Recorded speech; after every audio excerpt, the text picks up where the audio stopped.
इथे काय करतेस? हेच मी तुला विचारायला आलीये. अरे घरात बारसं सुरू आहे आणि तू इथे काय लपून बसलायस? लपून नाही तर काय? असं अंधारात एकटं बसण्याला काय म्हणतात अजून? तुला कसं कळलं मी इथे म्हणून? अशा वेळी तुझ्यासाठी क्लिनिकहून अधिक चांगली जागा कुठली असू शकते?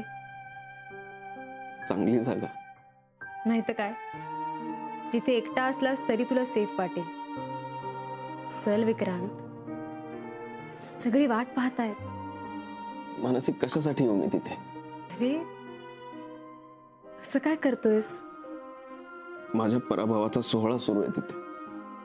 पराभव? हो, पराभव. मोनिकाशी लग्न झालं त्या क्षणापासून सुरू झालेला पराभव. आणि आता मी पूर्णपणे हरलो. त्याचा सोहळा सुरू आहे घरी.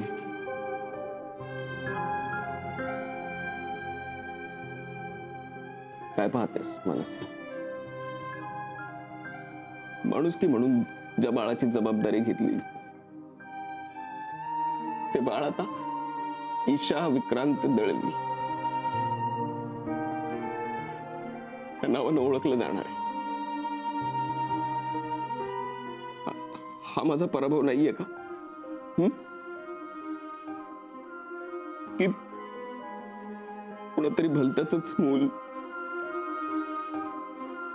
राजरोसपणे माझ्या नावावर खपवलं जातंय? हा माझा पराभव नाहीये.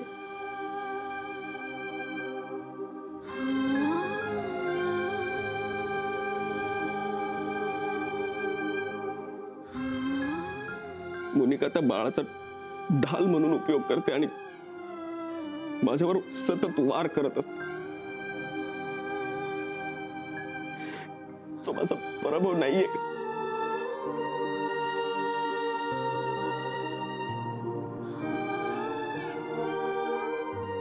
विक्रांत, नाही विक्रांत, हा तुझा पराभव नाहीये. जे बाळ अनाथ आश्रमाच्या पायरीवर सोडून दिलं जाऊ शकत होतं त्याला तू आपल्या कुटुंबाची माया दिलीस. हा तुझा पराभव कसा? अरे जे बाळ आयुष्यभर अनाथ म्हणून तडफडत राहिलं असतं त्याला तू आपलं नाव दिलंस. हा तुझा पराभव कसा विक्रांत? हा तर तुझा विजय आहे. आणि घरात तुझ्या विजयाचा सोहळा चालू आहे. चल विक्रांत, त्या बाळासाठी तरी चल.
मनी माऊ करूया बघ पाळणा केला बघ आमच्यासाठी. छान आहे ना? काय काय बघताय? टका टका. हो तुमच्यासाठी चाललंय सगळं. हो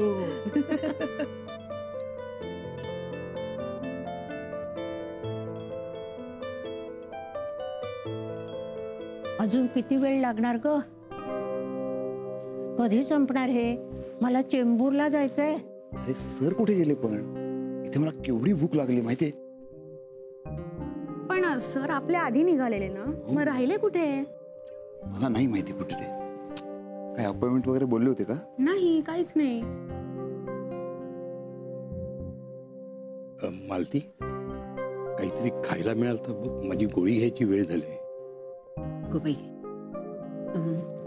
थोडीशी कळसोसा ना.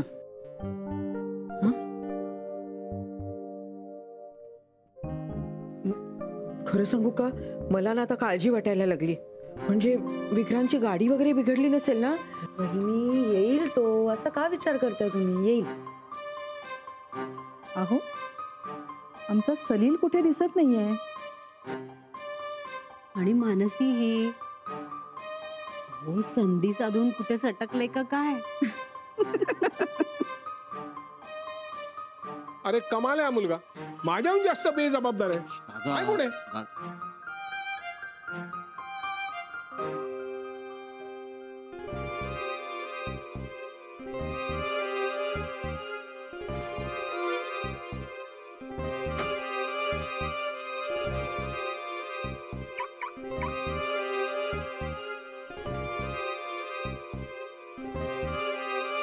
आला आला माई, विक्रांत आला. आपण सगळे वाट बघतोय, पण काय झालंय, बाळाच्या बाबांना इमर्जन्सी आली आहे. डॉक्टर आहेत ना ते, तर ती येत आहेत. थोड्याच वेळात कार्यक्रम सुरू होईल. हा या, काळजी करू नका. या आला.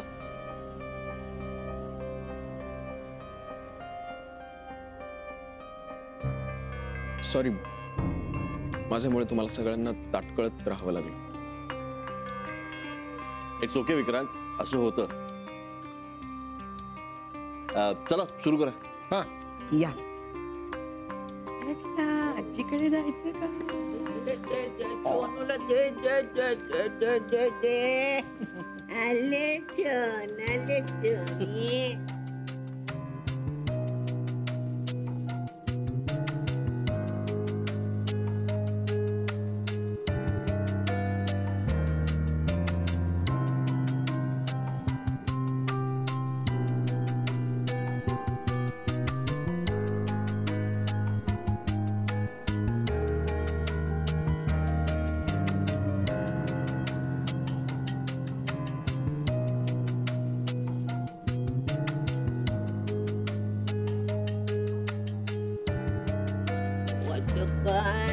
आता आमचे नाव ठेवायचे आहे. आलू आलू बाई. चला आता. चकुले.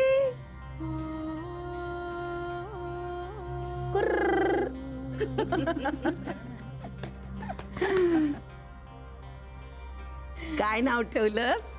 ईशा.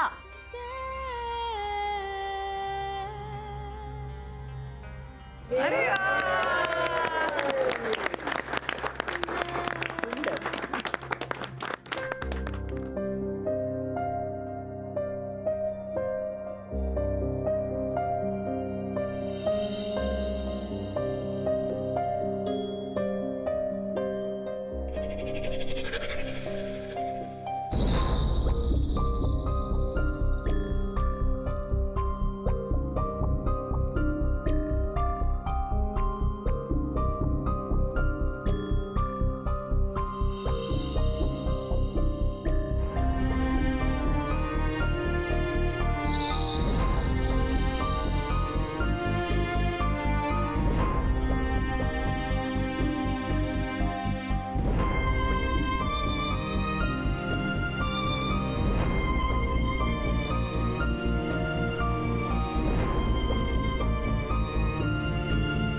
जागेवरून हलणार नाहीये. प्रत्येकाने आपापल्या जागेवर उभे राहा. आज इथे काय होतं?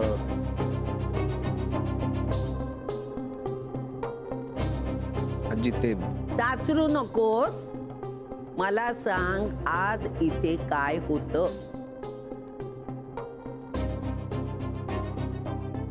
बारस. कुणाचं बारसं होतं?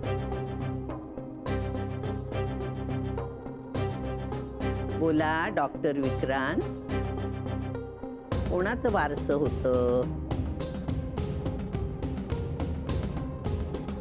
अरे तुझ्या मुलीचं बारसं होतं ना?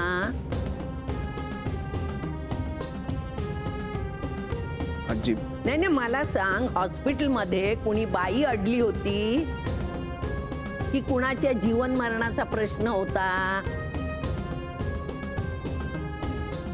मग घरात पाहुणे आलेले असताना त्यांना 1.5 तास 2 तास इथे थांबून तू तिथे काय करत होतास? विक्रांत, मी तुला काय विचारते?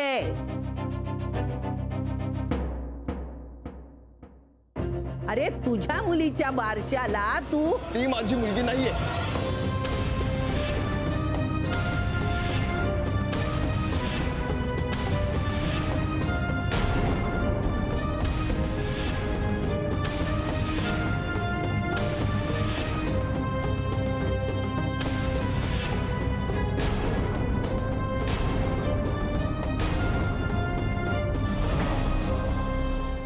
काय म्हणालास तू?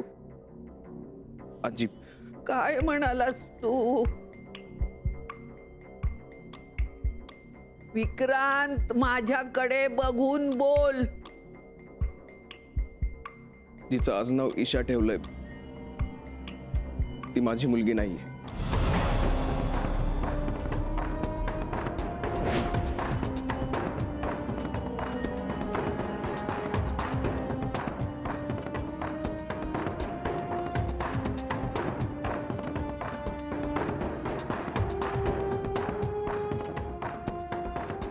तू काय बोलतो? तुला कळतंय? आजी मी पुन्हा सांगतो, ईशा माझी मुलगी नाहीये.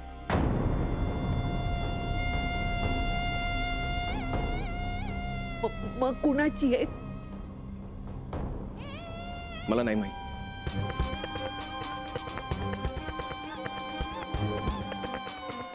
लग्नापूर्वी तुम्ही दोघं एकत्र भेटलात. तुमच्या हातून चूक झाली.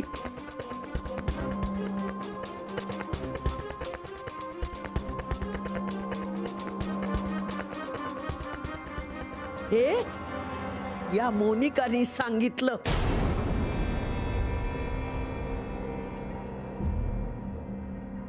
आणि आता तू खोटं सांगितलंय तुम्ही.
तरी तू मान्य केलं होतंस? मान्य केलं होतंस की नाही? कशासाठी? तुझ्यासाठी, या तिच्या आजी आजोबांसाठी.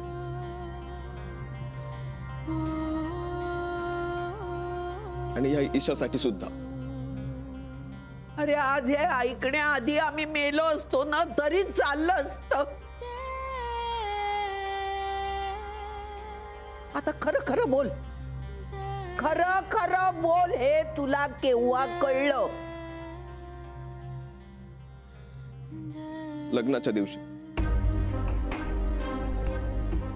कोमाला फेरे घालत असताना चुकून मी हिचा हात पकडण्याऐवजी मनगट पकडला. आजोबांनी शिकवलेल्या नाडी परीक्षेमुळे चौथा फेरा सुरू असतानाच मला निश्चित कळलं होतं की मोनिका प्रेग्नंट होती.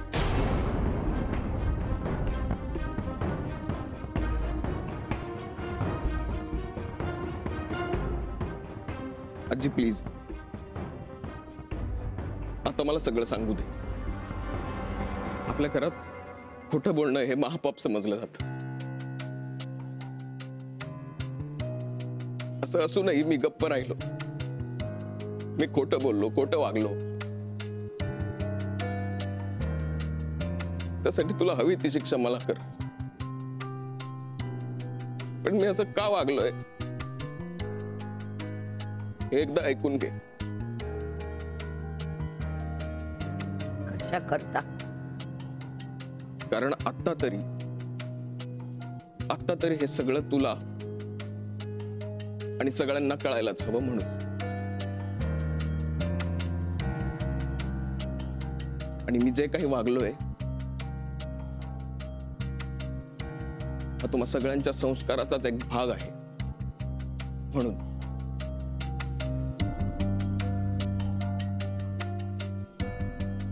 लग्न लागण्याच्या अगोदर मोनिकाचे आजोबा मला वधू पक्षाच्या खोलीत घेऊन गेले होते.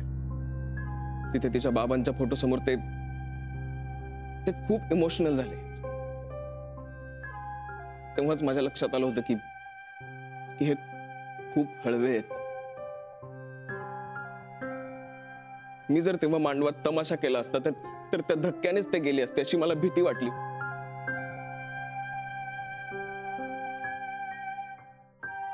आणि बदनामी त्यांच्याच नाही आपल्याही कुटुंबाची झाली असती. म्हणून मी गप्प बसलो.